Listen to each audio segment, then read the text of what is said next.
everyone. This is Dr. Cheryl Silman, and welcome to What Women Must Know. Thank you for joining me. And I also want to wish everyone a very happy new year. I look at this year as a year to really flourish, and we flourish by truly honoring ourselves, our needs, going into a deeper connection with one's spirit, and to understand that we have the power to create the reality that we live in. So I don't know about you, but I have been doing a lot this year already and making commitments to get involved with programs that really keep expanding my consciousness, expanding the power I have to heal and transform. So I hope you are doing the same and taking the opportunity to know that the connection that we have with this infinite power within is really where we need to place our focus these days. So focus within and get less distracted from without. And let me just jump into our topic today because we have a really important subject to discuss. We're going to be exploring how to heal your thyroid naturally.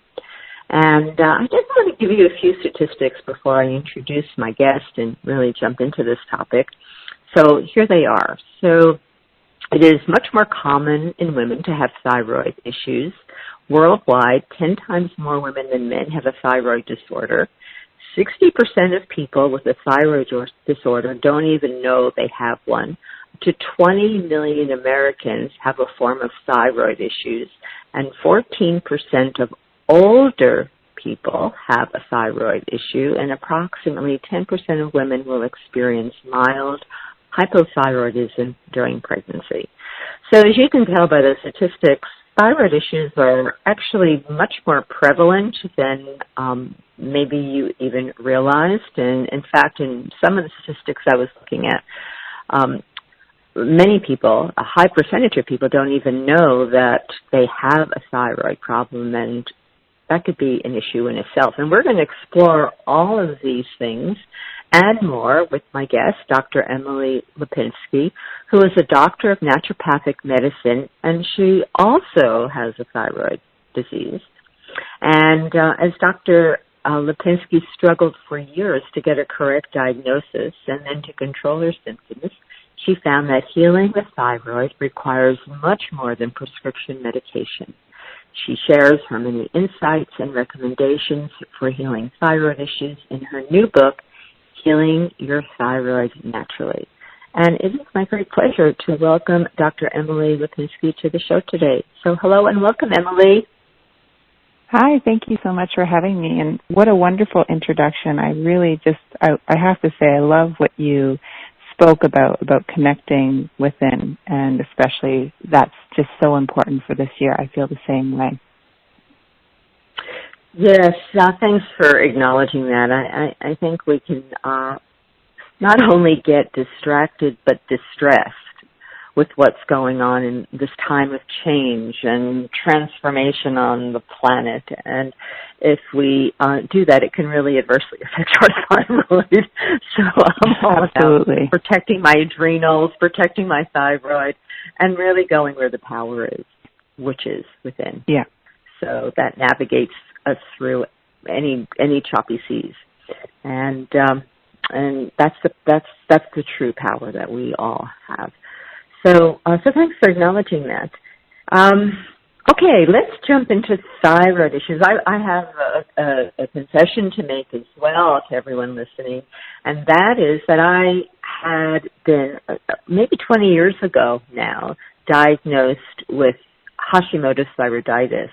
So we have a lot to talk about because I have my journey with that issue, which I actually never went on medications, Emily, and I took the bull by the horns and decided I was going to get to the root cause and heal it. So I have, and I'm just always monitoring it, but I've never had to do any medications because I was unraveling the root cause issues, which I like to do. But it made me aware of just how prevalent thyroid is and the problems with thyroid issues and the many complications that can occur if we're not taking care of it properly. So that's what I want us to talk about just so many of these facts that people need to know and be enlightened about. So maybe we should start with your journey, with your thyroid story.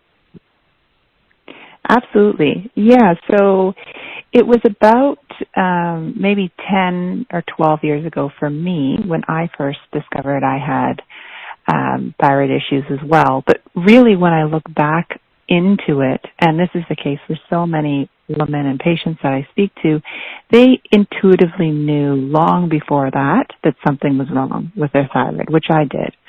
But when I went to the doctor, and this was before I went to naturopathic medical school, and I didn't have the knowledge that I have now, so I was seeking the advice from the conventional medical system and trusting that they had all the answers for me. And when I went to the doctors, they said, no, your thyroid's normal, everything's normal.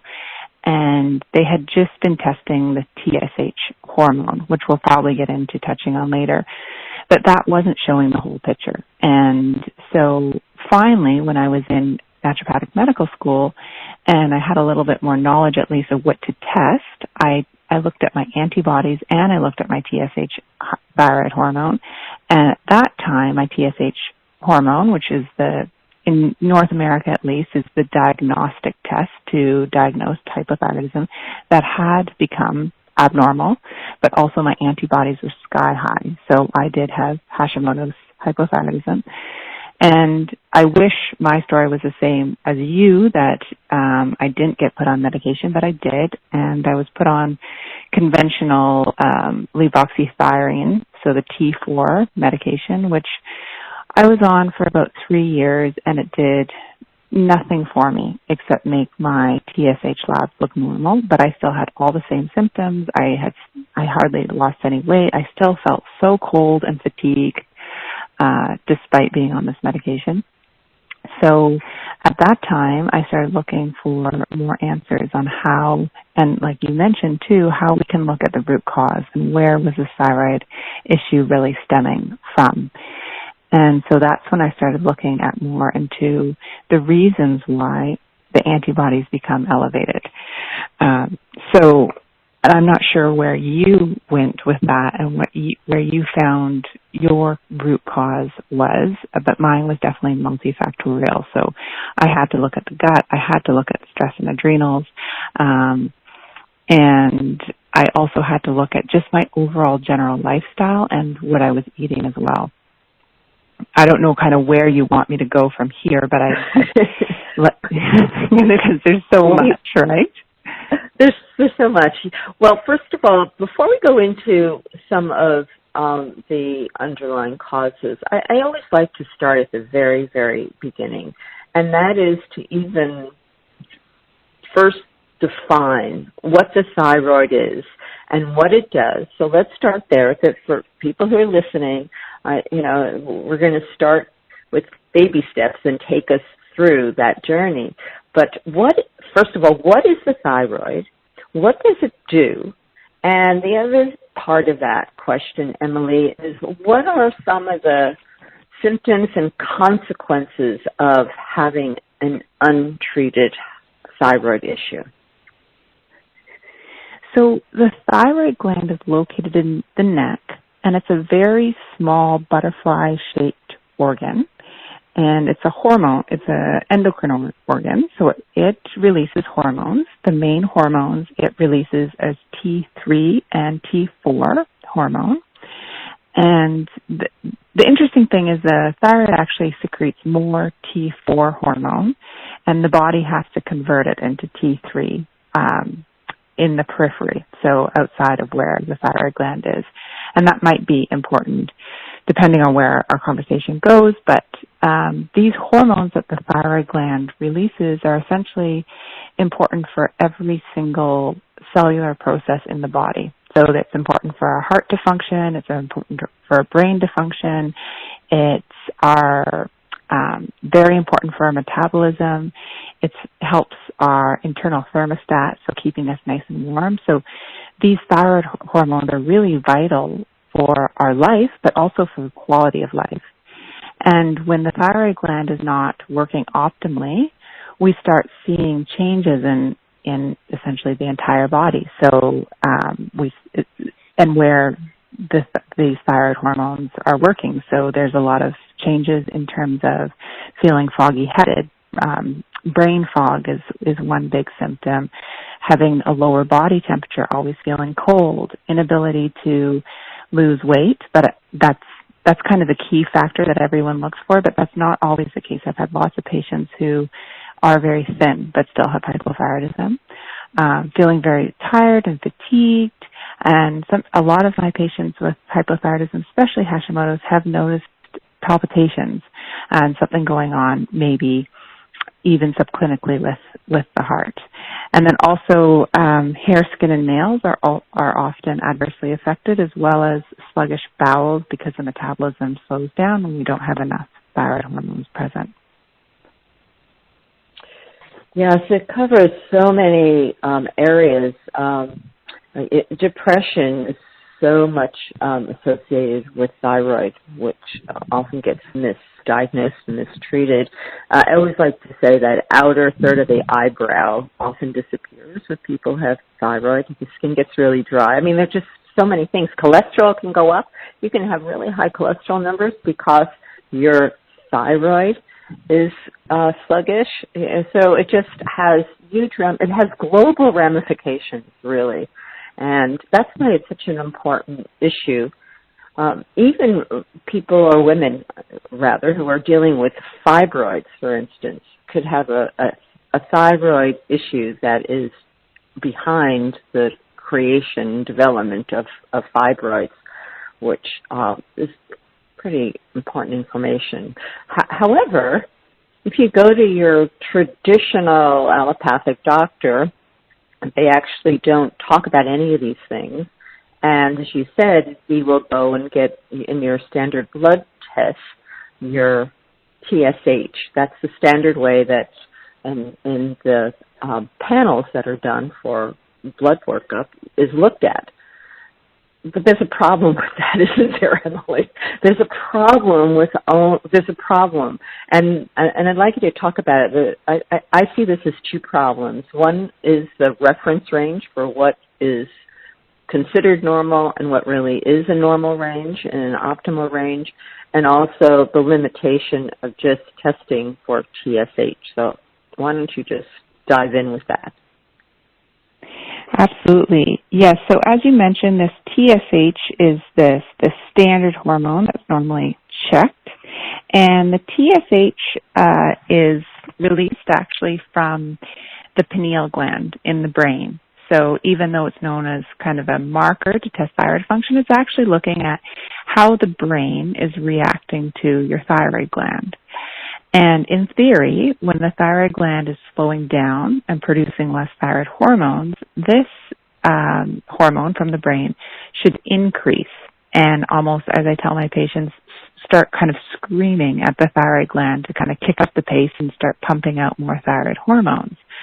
Likewise, if the thyroid gland is pumping out too much hormones, it should kind of slow down and pull back and get lower in the body because it doesn't want to stimulate the thyroid gland any further.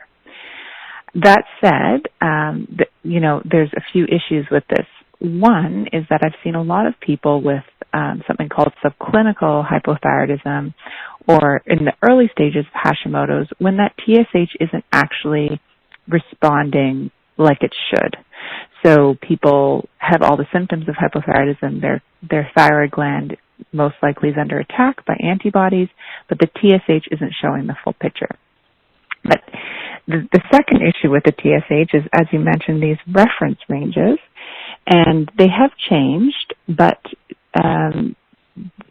we're looking for TSH so it's MIU per liter, and normally kind of the classical, historical, medical thinking was that the TSH should get to above 10 or above for someone to be medicated. We now have in Canada, I'm not sure how it is in Australia, where you are right now, but the upper limit now has been changed to, depending on what lab you're at, 4.5 or 5 is the upper limit. But the American Association of Endocrinology has said that that upper limit should actually be closer to 2.5. So I see a lot of women that have a TSH of 3 or 4. They're clearly hypothyroid, but because that TSH value is still so far from what was historically known to be true hypothyroid as TSH at 10, they're not actually getting properly looked at or having further investigations of their thyroid and overall health because their TSH has said, okay, it's not past that upper limit, you're okay, when really it should kind of have a closer look, be closely looked at. And that is such an important point, and I want to emphasize that. And if anyone wants to go and look at their blood work up and see what your thyroid, your TSH was, what I have been taught is really anything that's above 2 is 2 is really 2 or below, around 2 or 1.52 is really more optimal for a functioning thyroid. If it's over 2 and it's getting into 2.5 or 3 and that blood workup, you really want to check it out and look at whether the thyroid is really impacted. So one of the problems for people is that the reference range is so liberal in its definition that they often it isn't really acknowledged. I mean, I recently had someone go to a doctor and their blood test came back with a thyroid of 3.4, and the doctor said, there's nothing wrong here.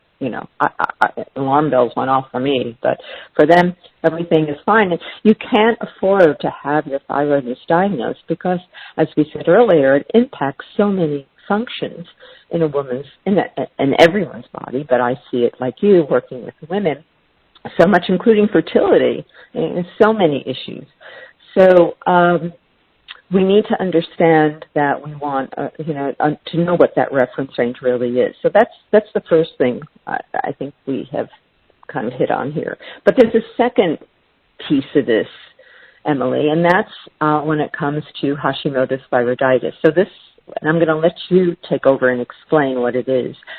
I just remember a statistic that I came across, stuck in my mind for whatever reason, and that statistic said that about 80% of people who are diagnosed with a thyroid imbalance actually has an autoimmune Hashimoto's thyroiditis condition that's really driving their thyroid issues. And that's a really important statistic. I don't know if it's still valid. You would probably know better than me, but we can delve into why this is a really important issue to discuss. Yeah, that statistic, depending on where you're looking, it's somewhere between, so even a little higher now, somewhere between 80 to 90% of people diagnosed with hypothyroidism have the Hashimoto's form. And Hashimoto's is an autoimmune disease. And so what that means is it means that the body is actually attacking the thyroid gland. So it's somehow been triggered to do so, and there's, reasons of why we could get into that later.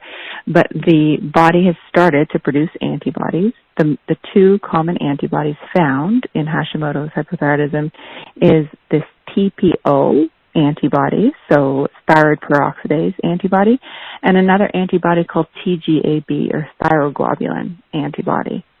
And what happens is these antibodies, these proteins in the body are attacking the thyroid gland, and that's the reason why the thyroid gland starts to slow down and slowly produce less and less T3 and T4 hormone. The interesting thing about that is normally these antibodies are present for somewhere like up to about 5 years before TSH actually finally changes and starts to increase more drastically. So this is why a lot of women have thyroid symptoms like I had years before my true diagnosis of hypothyroidism, because my antibodies were probably mounting slowly higher and higher and higher, attacking the thyroid gland. My thyroid gland was having trouble producing the T3 and T4 hormones, but my TSH, my brain hadn't really caught up to the fact that this antibody attack was happening.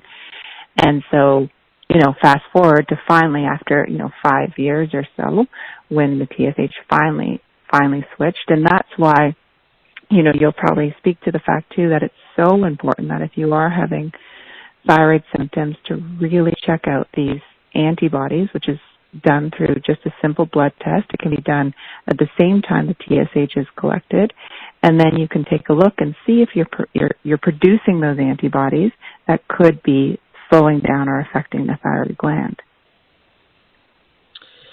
Yeah, here's the problem. When you go to your doctor and they do a blood panel, they, especially for people who have insurance or Medicare, they will only do the TSH. They never do antibodies. Right. So it's never offered, first of all.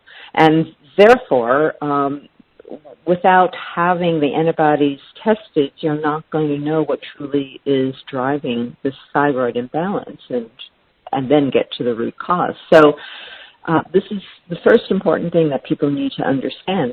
They need to understand that you've got to test your antibodies, but it's not being offered when you go and you get your basic blood workup, which means you have to either insist on having your antibodies tested when you see your doctor, endocrinologist, whoever, or you have to take some money out of your own pocket and work with a lab.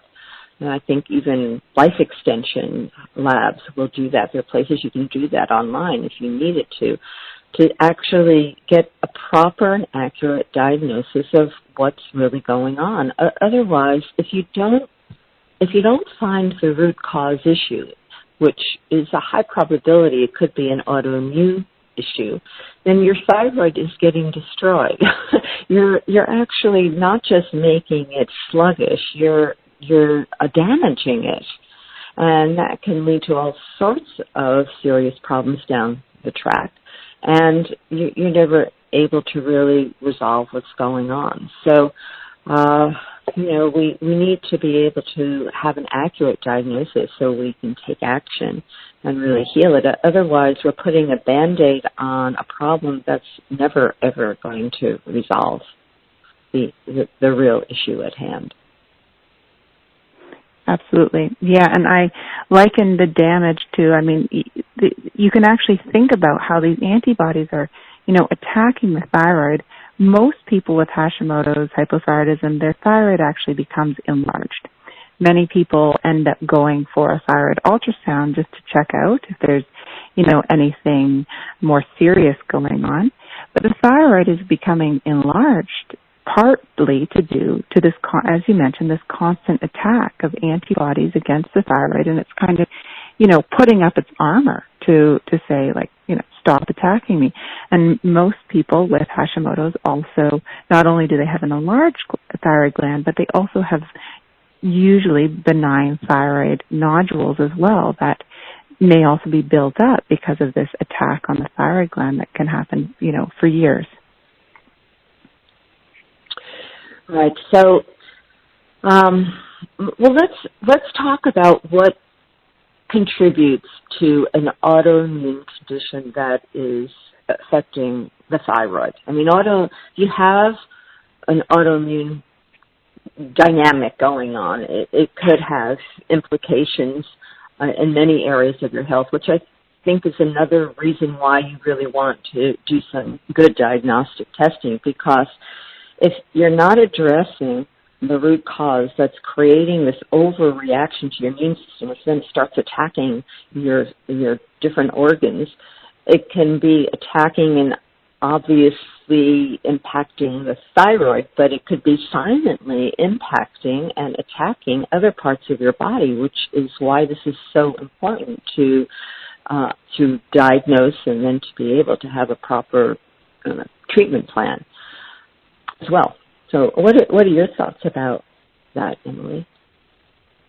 Yeah, absolutely. And that's, exactly, I really think that is so important, because a lot of people that do have Hashimoto's and that don't do anything to heal the root cause, or have thyroid disease and have no idea if they have Hashimoto's or not, and do have Hashimoto's, over the years, they're much more likely to develop other autoimmune diseases like Addison's or rheumatoid arthritis and so forth. The good news with that is if you do get to the root cause and work at reducing those antibodies, you can reduce your risk factors for developing these other autoimmune diseases. So I think you kind of were wanting to know how does someone develop an autoimmune disease? Is that right?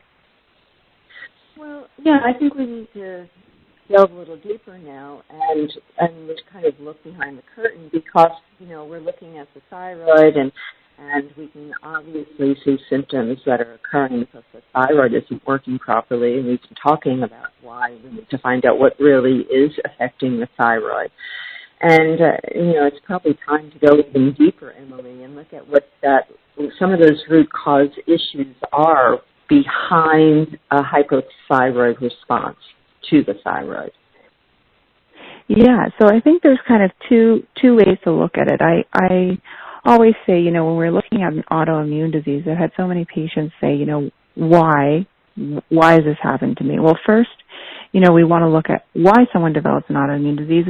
We know genetics is part of the picture. There's three reasons kind of off the bat that we want to look at for the development kind of how this perfect storm happens.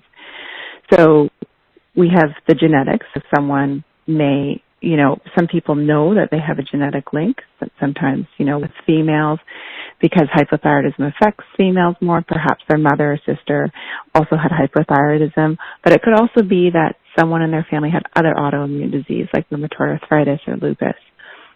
Genetics we can't do anything about, but the second kind of part we want to look at is the triggers for an autoimmune disease. And we know that there's these triggers, most of them we can modify.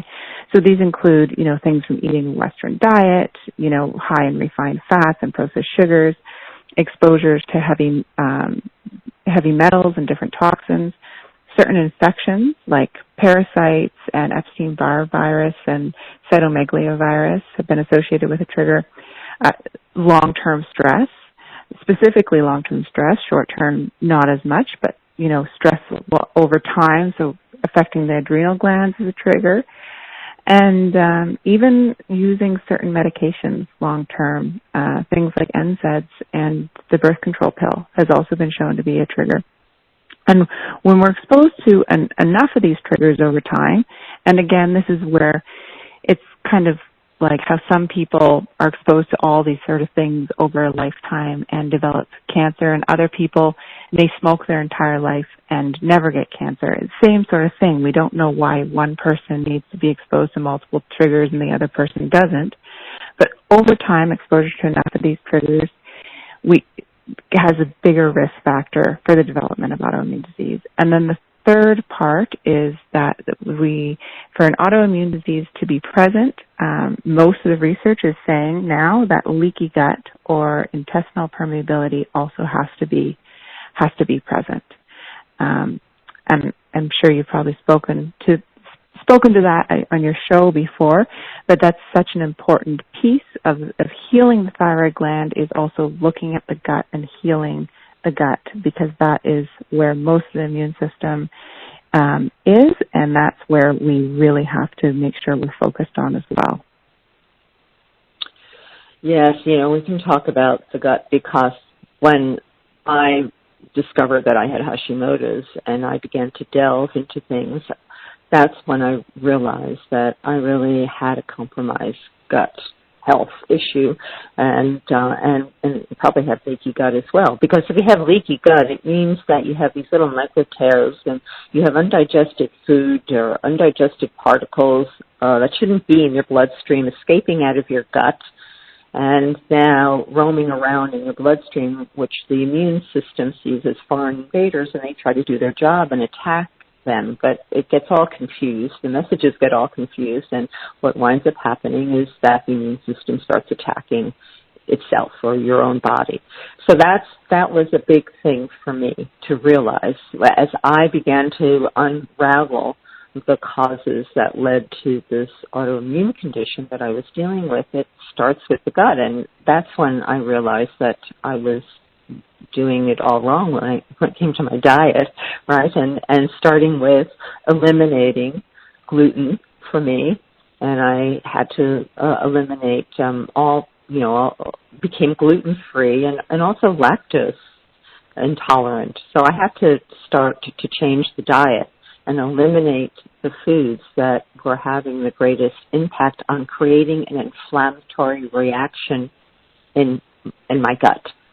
And I'm going to let you talk a little bit more, but I just want to add that there are many things that can cause an inflammatory response occurring and damaging the lining of your gut, which includes, as you said, birth control pills, and it includes antibiotics and steroids. So there are toxins in the environment, glyphosate. So there are many things that we are challenged by that actually cause incredible damage to the healthy functioning and particularly the lining of our gut. And I'm just going to let you carry on and take the ball from there. Yeah, and so a diet that's really good for healing the gut, and I've also, I generally call it the healing thyroid diet. I tell most of my patients that gluten usually it needs to be the first thing to go. And there's first and foremost is gluten. Most products now that contain gluten contain a lot more gluten than they originally did. I've had the question posed to me, well, our ancestors did so well on gluten, so well on wheat and these other things and barley and so forth. And so why would it be important to remove gluten? Isn't that just a fad? But a lot of our wheat and the products on the market have actually been manufactured to contain a lot more gluten than they've ever had before. And gluten is a protein in wheat and other grain products, and it is as it sounds. It's glue. It's gluey-like. So it can really bind things up in the gut and cause inflammation. But specifically for the thyroid, there's also been several studies showing a link between autoimmune disease and gluten intolerance. So this doesn't mean that people with thyroid disease have celiac disease. There is a higher incidence of people who have celiac disease also have hypothyroidism. But even just having a gluten intolerance and your body not really being able to process the gluten well, there seems to be a correlation between thyroid disease sufferers and people that are intolerant to gluten. And we also have studies showing that people who follow just a gluten-free diet for a year had almost a huge drop in thyroid antibodies, just going gluten-free alone. And we also know that the gluten can change the microbial milieu and the microbial health in the gut. So there's a lot of reasons why going gluten-free can really improve not just inflammation in the gut, but may also lower these antibodies and also help the thyroid function better because the antibodies are going down.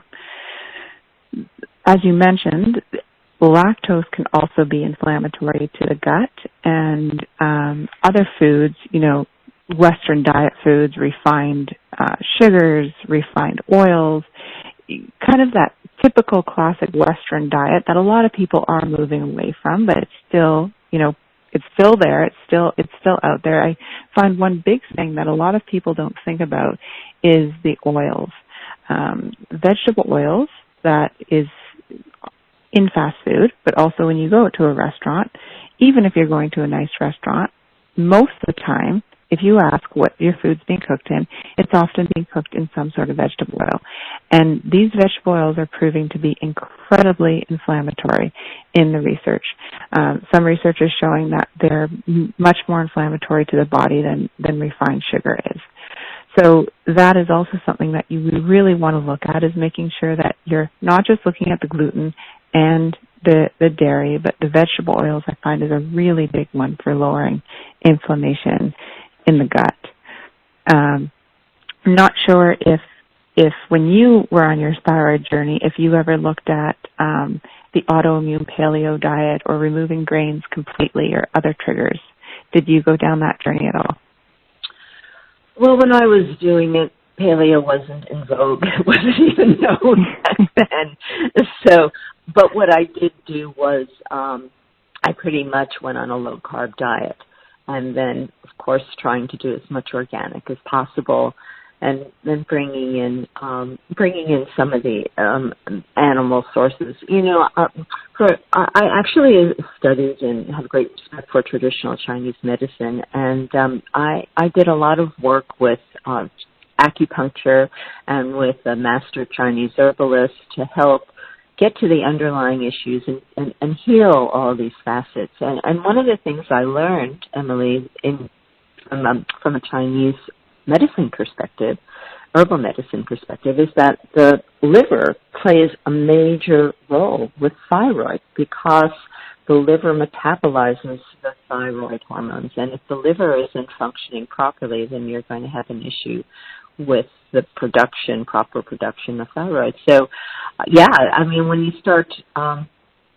unraveling this mystery, it's all about getting healthy again, isn't it? It's about understanding that this thyroid is telling us, is giving us a message that we really need to put all those pieces together to get really healthy. It's kind of a, you know, in a way, if we're really willing to work with it, a blessing in disguise, because there are things brewing, whether it's a leaky gut, whether it's exposure to toxic chemicals, whether it's a toxic liver, whether it's exhausted adrenal glands, which I had all those things going.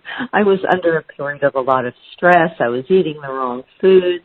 You know, it was just a crisis in the making, really.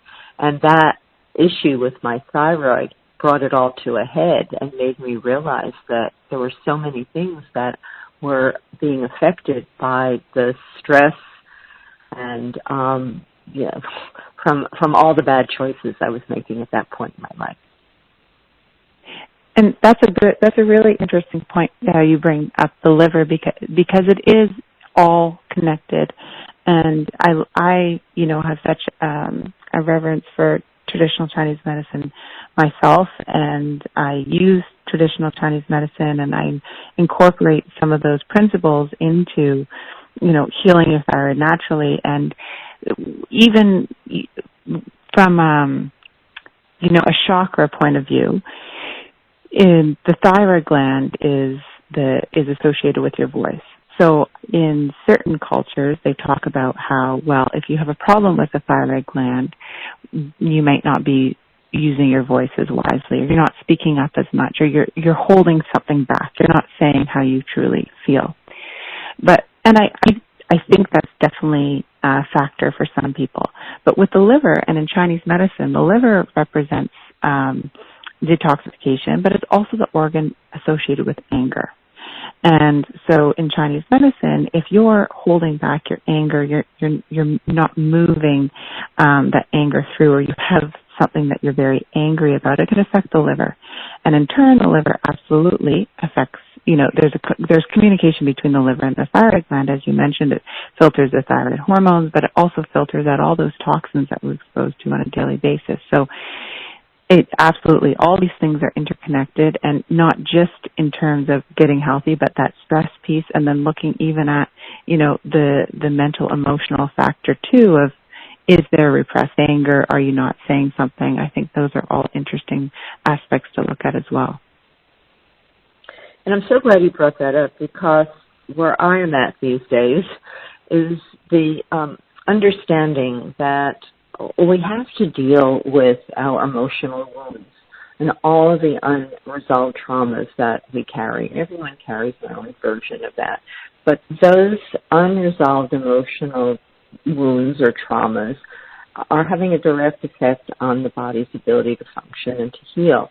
And there's always that component with any condition, with anything that's going on in the physical body. There is an emotional piece that often is preceding it or contributing to it. So the beauty of traditional Chinese medicine, they understand that each organ is associated with an emotion. So you can begin to kind of get clues of what might be going on and how to process and deal with it.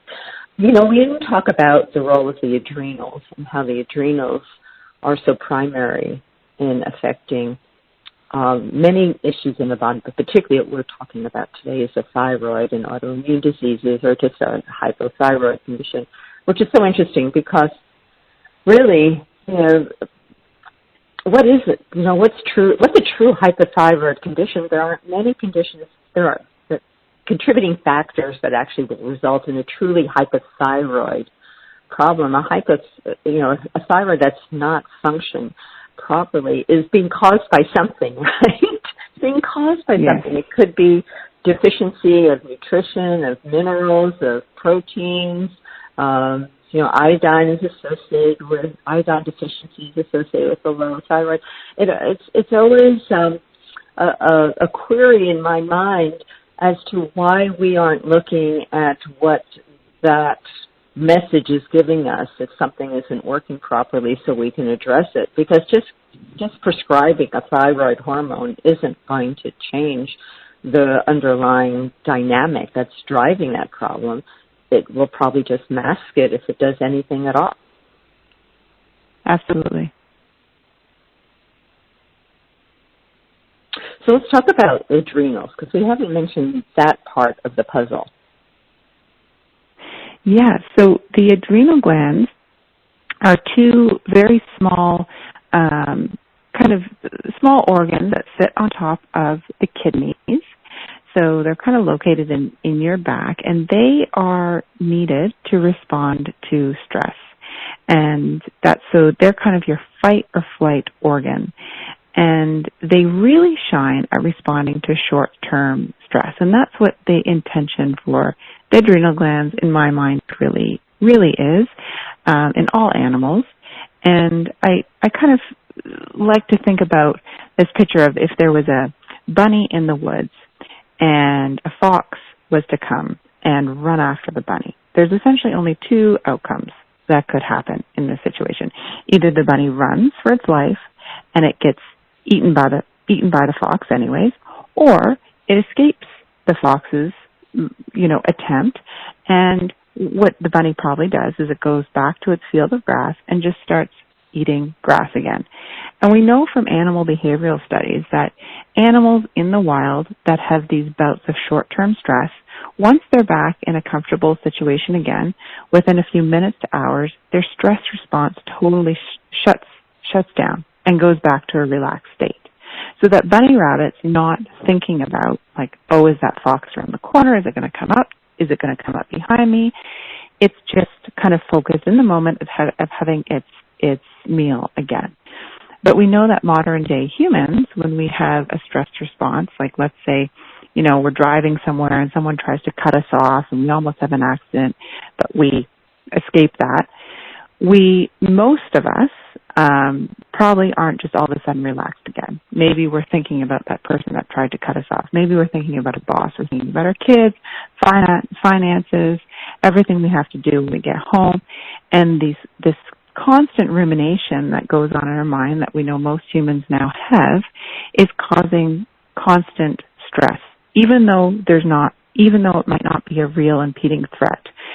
Like that initial threat of someone trying to cut us off is gone. We are making our lives more stressful a lot, in part and parcel because of our thoughts and because of our lifestyle. But this constant stress is creating long-term cortisol rise. So if, let's say, back to the bunny in the woods, during that short bout when the bunny was trying to escape, cortisol rose in the bunny's body, and once it escaped and went back to greener pastures, the cortisol dropped off and went back to normal levels. But with this modern day human lifestyle we know that instead of that nice drop off of cortisol after a short little bout, we have constant continued low grade or medium grade elevations of cortisol. And cortisol is that stress hormone. Again, wonderful for short-term bouts of stress. It helps us escape things faster. It helps us get work done. It makes us have really great short workouts if we like that. But over time, it can affect other glands in our bodies negatively, especially other endocrine glands or hormone glands and the thyroid gland. So thyroid hormones don't do well under long-term elevations of cortisol. Right, and they actually can block the thyroid hormones as well, so that can lead to a sluggish thyroid. There are a couple things I want us to just discuss before we bring our conversation to an end, and let's talk about the impact of cell phones and wireless technology and EMS on our thyroid gland. Yeah, this is such an interesting topic, and I actually don't think it's been spoken about enough. I think, there's things that are coming to light more and more with 5G and some of the other new technology things that are coming to light in our current times. But there's a lot of people that, EMFs in general. So when I'm not sure how much your listeners know about EMFs, meaning electromagnetic field. So these electromagnetic fields come from the cell phone. They also come from microwaves. They come from lights. We have EMFs to some degree from the sunlight. But the electromagnetic fields that some of these electronic devices have, specifically I want to talk about the cell phone, they're putting out energy. And that energy, we know, can have negative effects on the body. So some people, right away, I'm sure some of your listeners are saying they know about it or they actually feel differently when they're around certain EMFs, because there's a lot more people that actually have something called EMF sensitivity than is being reported. So someone that is sensitive to these electromagnetic fields might feel when they go to a big box store like Costco or the mall, they might feel fatigued. When they're watching TV or at their computer for a long time, they also might feel a little bit unwell or have headaches. Some people with EMF sensitivity have a lot of light sensitivity or difficulty with brain fog after a day or a few hours in the mall. So those are all signs that you actually might be reacting to these EMFs. But the EMF specifically from the cell phone, and what's so interesting about this is, and there's lots of studies on how EMFs may negatively affect your health, but where the cell phone antenna is, it used to be, if you can remember, like back in when cell phones first came out, there was an antenna that came out of the top of the cell phone to receive the signals. Now that antenna, and that antenna is where there's a concentration of this energy, this EMF, and now that antenna is actually in close to where you speak. So that antenna is located actually close to the neck. Most people hold their cell phone obviously up to their mouth, and so they have a high degree of this energy, which is radiation, coming into around their jaw and neck area. And we have only preliminary studies showing that some of this energy and radiation may negatively affect their thyroid gland. We have other quite cumulative data showing that people that are on their cell phones for long term, that radiation may actually adversely affect the brain. So the other factor with EMS and this energy is they can, not just for people with EMS sensitivity, is it can impede and reduce quality of sleep, the ability to relax, and the ability to kind of help turn down that adrenal response. So I generally recommend, if people haven't thought about their EMF exposure, you might want to look into that a little bit more. But there's some really simple things that you can do to limit your exposure, like using headphones when you talk on the phone, turning off your Wi-Fi at night, sitting a little bit farther away from the computer or TV, and just starting to be aware of where your electronic devices are in the house, and maybe kind of starting to think about that a little bit, because this can have actually not a big impact on how we relax and reduce our stress, but also reducing the radiation exposure to the thyroid gland.